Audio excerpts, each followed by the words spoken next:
Last week, we talked about retirees' number one concern. That was the stock market. Today, we're talking about a concern that has been in the headlines a lot.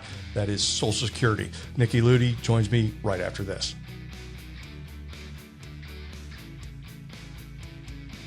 Hello, welcome back to Wealth Wednesday, our bi-weekly show to help you make better decisions about your finances and retirement. If you'd like to learn more about our firm, you can find us on the web at CFSWV. Our YouTube channel is at Commonwealth Financial. Be sure to subscribe to that channel so you don't miss a future episode. And if you like this video, give us a thumbs up. Nikki, we've been dealing with the comments about Social Security. We've seen a lot in the media. We've heard a lot about the trust fund running out of money here coming up in the near future. This is something that affects millions of Americans. Literally 90% of all Americans are covered by Social Security. The trust fund's projected to face shortfalls in 2034 and 2035. How's this going to impact all of us? Well, to start, Social Security, it's a lifeline for many. So, 40% of retirees rely on Social Security for at least half of their income. So that's a huge source for retirees on where they're going to get money in retirement. The average benefit right now is about $1,900 a month as of 2024. So, these changes that are potentially coming, that's a huge impact to a lot of Americans. So let's look at how it could change. Right. And right now they're projecting that in 2034, 2035, that ongoing payroll taxes that are paid by the workers will not be enough to cover the obligations or the payments that are out there. And they're projecting somewhere between a 20 to 25% reduction in benefits if the system isn't fixed. What's the main reasons for this? Well, there's a couple of different reasons, Neil. Longer life expectancies. So people are living longer, so they're drawing down benefits for longer periods of time in retirement. Declining birth rates, so i.e. less workers in the system paying into it, and then just workforce changes, wage growth, all of this kind of summed up, affects the math of Social Security and what the what's being drawn down and what's being paid in, and there's just a big disparity right now. Right. So one of the solutions that is often talked about is raising the revenue, and we all see this come out of our paychecks. What are some of the main things that are floating around out there, how they're going to increase the Social Security taxes? Well, one of the things that's most obvious is just increase payroll tax, increase the percentage of what people are paying in to boost, the money going into the system from 12.4 to 14.8%. This would generate a lot more revenue on taxes that are paid by workers and employers that are going in. They could also raise or eliminate the cap that wages are paid into Social Security. So right now, that cap is at $168,600. So, maybe they remove the cap altogether. Maybe they, do a much higher limit, but that would allow obviously higher income workers to pay in a much bigger percentage of their payroll taxes into Social Security.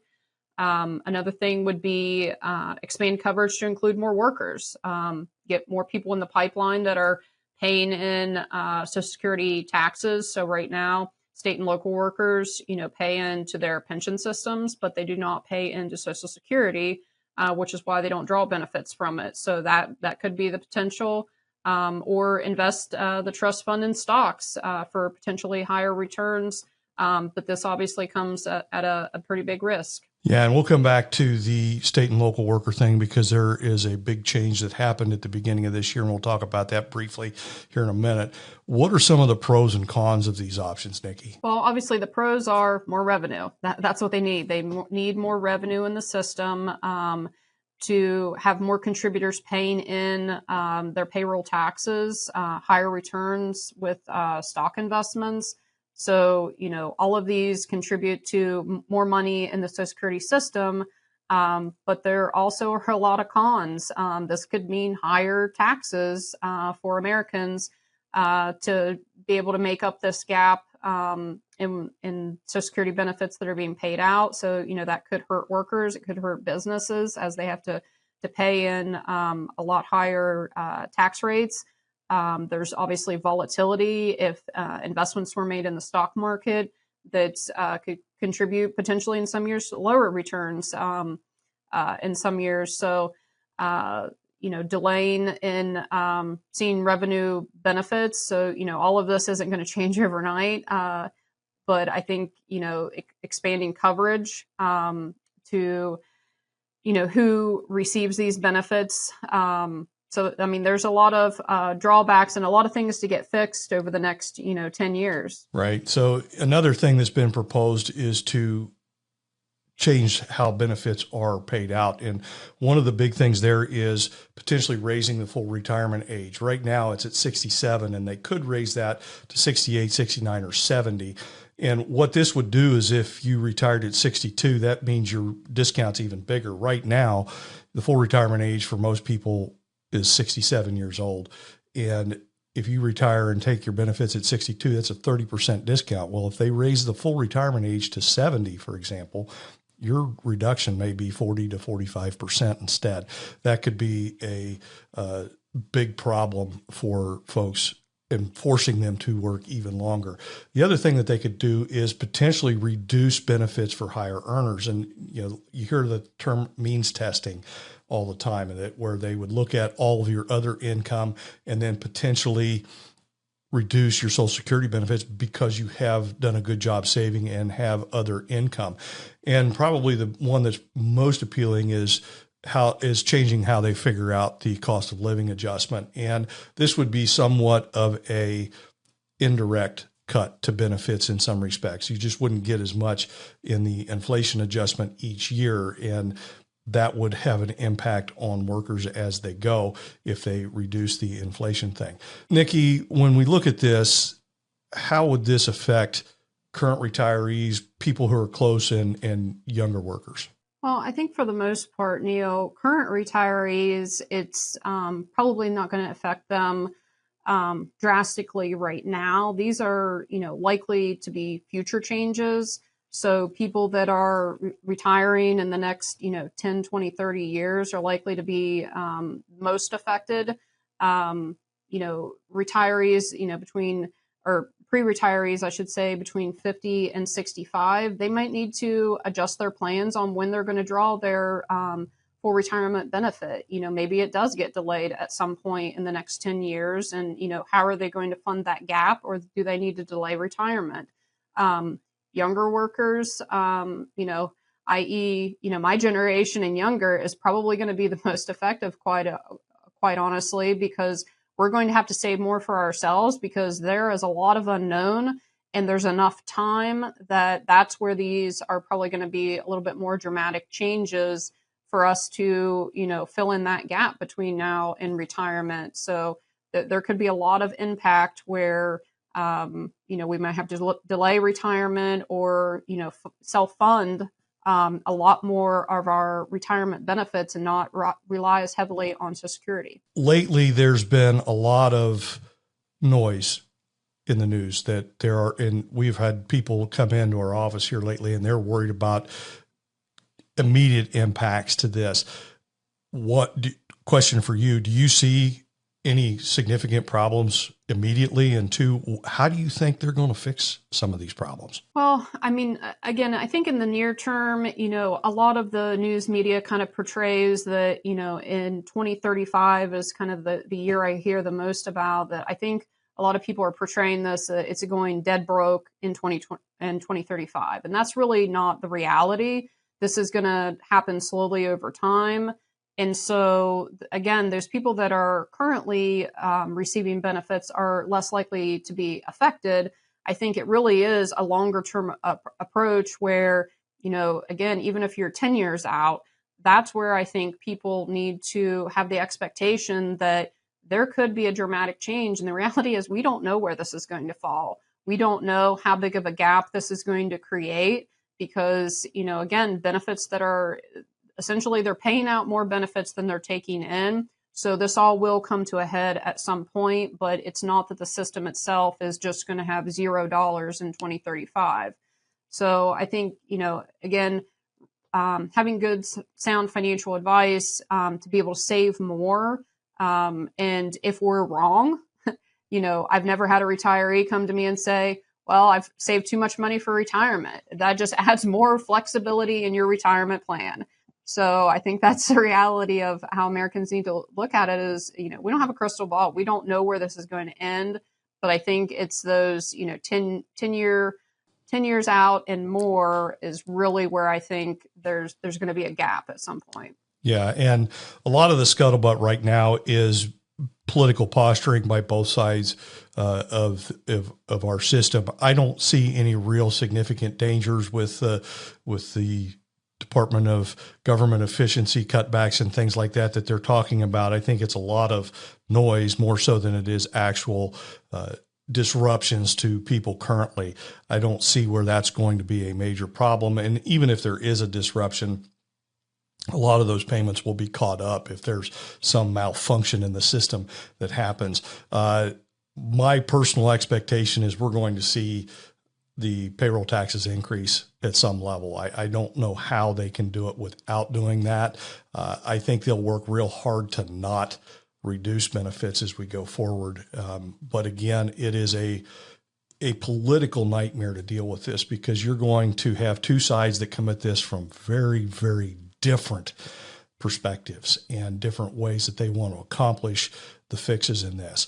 But it's not going away. There's way too many people who depend on this. And I agree with Nikki. If there's something you can do to make it less of a factor in your retirement plans, the better off you're going to be long-term, regardless of what the fixes are. Nikki, let's touch a minute on the Social Security Fairness Act. I know you've seen a lot of folks who have had a surprise in their bank accounts. What's going on with this? Well, essentially what's happened is anyone that paid into both systems, Social Security and state and local pensions, now they are receiving benefits clear back to January of 2024, where there's not a reduction in their benefits for that state and local pension. So again, people that paid into both systems and were eligible for them, they're getting a surprise because for years this has been the case where it's had a reduction of benefits, especially when the majority of your benefit comes from the state and local pension. There can be quite a bit of a reduction. So going forward, they're looking back 1 year to 2024 and you're getting a lump sum payment.